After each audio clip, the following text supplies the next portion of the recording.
In this example, we're going to graph this function, g of x equals 2 times the absolute value of x plus 1.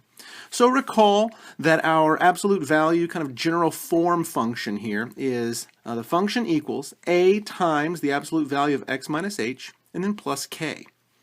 The vertex, which is the most important part of this V-shaped absolute value graph, is going to be at hk, which is given by our horizontal shift and our vertical shift. So let's go ahead and grab those values real quick, and then we can talk about the compression or stretch, and also whether or not this V shape for this absolute value graph has been reflected over the x-axis. Okay, so this x plus 1.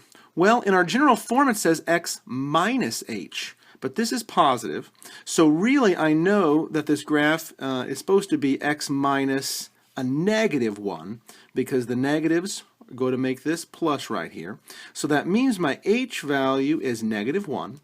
And since there is no value outside the absolute value out here with addition or subtraction, I know I'm not going up or down vertically, so that means my k is 0. Which indicates then that my vertex is negative 1, 0. Okay, so let's go ahead and graph that, negative 1, 0. Okay, so let's talk about this 2. Well, it's positive for starters, so I know that the V shape for this absolute value graph will be opening upward. And since it's 2, I know the slopes of the two legs will be positive and negative 2. So since I know it opens up and I know the slopes are 2, let's go ahead and draw some more points starting at this vertex. We're going to go up 2 and over 1, and that's that 2 slope. Up 2 and over 1, up 2 and over 1. Okay, also the left leg, because we have symmetry here, so it's up 2 and back 1, up 2 and back 1, up 2 and back 1. And so we know that, let's see, the vertex is here at negative 1, 0. We know the compression is by a factor of 2, and we know it's opening upward.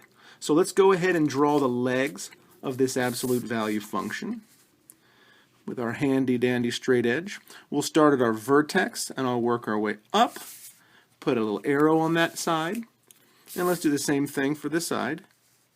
So we start at the vertex, work our way up, here's our arrow, and so in general here is the whole problem.